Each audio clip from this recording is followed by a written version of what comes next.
নিউজিল্যান্ডের বিপক্ষে সিরিজ জেতার লক্ষ্য নিয়ে আজকে দুপুর 2টায় মাঠে নামছে বাংলাদেশ। প্রথম টি-20তে আমরা যে ধরনের ব্যাট করা দেখেছি তাওহিদ হৃদয়, শামীম পাটোয়ারি এবং পারভেজ হাসান ইমনের কাছ থেকে, পুরা নিউজিল্যান্ডের বোলারদের পুরা পাগল বানায় ফেলছিল। এবং লাস্টের দিকে নিউজিল্যান্ডের বোলাররা কোন দিকে বল দিবে, হোয়াইট নো দিয়ে মানে পুরা খেলাটা একটু হজবরল হয়ে গেছে। আজকেও সে ধরনের একটা অ্যাগ্রেসিভ ধরনের খেলা আমরা দেখতে চাই।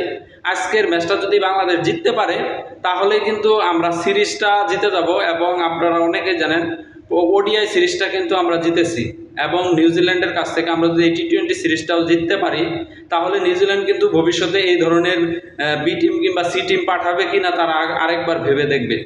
তো আজকে আমরা অবশ্যই আজকে মাঠে সিরিজ জেতার লক্ষ্য নিয়ে মাঠে নামবে, এবং তৌহিদ হৃদয় থেকে শুরু করে শামীম পাটোয়ারি তারা যে ধরনের ব্যাট করছে, আজকে আমরা এই ধরনের ব্যাট আমরা আবার সেই মনোমুগ্ধকর মাঠ দেখতে চাই, এবং নিউজিল্যান্ডের বোলাররা যেন পাগল হয়ে যায় সে আশা ব্যক্ত করলাম। সবাই ভালো থাকবেন, সুস্থ থাকবেন, ধন্যবাদ।